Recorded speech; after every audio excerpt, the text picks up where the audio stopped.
भगवान ने दुनिया का स्विच ऑफ कर दिया और चारों तरफ अंधेरा छा गया। दरअसल राजा को जंग लड़ने का जुनून सवार था और उसके सैनिक लगातार युद्ध में व्यस्त थे, जबकि भगवान बस चैन की नींद सोना चाहते थे।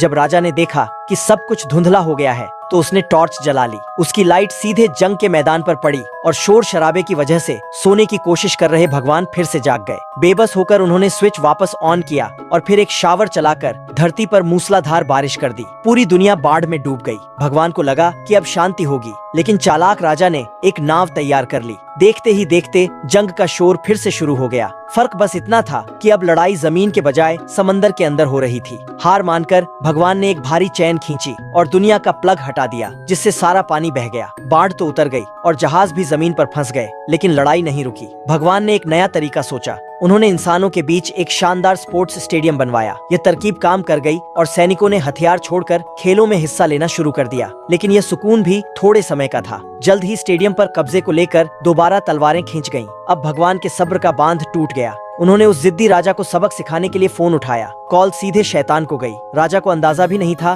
कि वह कितनी बड़ी मुसीबत में पड़ चुका है। वह अपनी सेना को कमांड दे ही रहा था कि तभी जमीन फाड़कर नर्क के प्यादे बाहर निकले और उसे घसीटते हुए लिफ्ट से सीधे नीचे ले गए। आखिरकार राजा को हमेशा के लिए एक काल कोठरी में बंद कर दिया गया, जहाँ से वापसी का कोई रास्ता नहीं था।